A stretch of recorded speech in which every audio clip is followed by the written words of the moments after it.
চাঁদপুরের কচুয়া উপজেলার পাথর ইউনিয়নের ১ নম্বর ওয়ার্ডে বাংলাদেশ জামায়াত ইসলামের বারৈয়ারা বাজারে কার্যালয় উদ্বোধন উপলক্ষে সাধারণ সভা অনুষ্ঠিত হয়েছে। শুক্রবার বিকালে বারৈয়ারা ঈদগাহ মাঠে কার্যালয় উদ্বোধন উপলক্ষে আলোচনা সভা ও দোয়া মনোজাত পরিচালনা করা হয়। সভায় প্রধান অতিথির বক্তব্য রাখেন বাংলাদেশ জামায়াত ইসলামী কচুয়া শাখার আমির অ্যাডভোকেট মোহাম্মদ আবু তাহের মেজবা। এ সময় তিনি বলেন, বাস্তব জীবনে কোরআনের অনুশাসনের মাধ্যমে সমাজ ও রাষ্ট্র শান্তি প্রতিষ্ঠা হবে।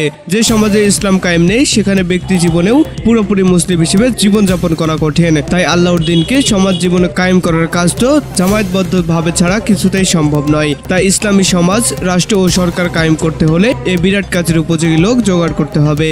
পাথর ইউনিয়নের আমির মাওলানা শহীদুল্লাহর সভাপতিত্বে ও সাবেক ছাত্রনেতা আলামিন মোল্লার পরিচালনায় বিশেষ অতিথির বক্তব্য রাখেন বাংলাদেশ জামায়াত ইসলামী কচুয়া শাখার নায়েবে আমির মাস্টার সিরাজুল ইসলাম, সহ সেক্রেটারি হাফেজ মাওলানা মোহাম্মদ দেলাওয়ার হোসেন, পাথর ইউনিয়ন সেক্রেটারি মাওলানা ইউসুফ সহ আরো অনেকে।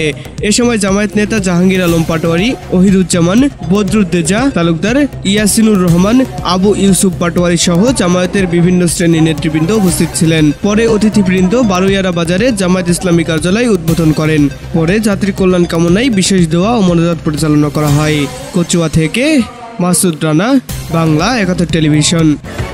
বাংলা ৭১ টেলিভিশন, সত্য প্রকাশে আপোষহীন।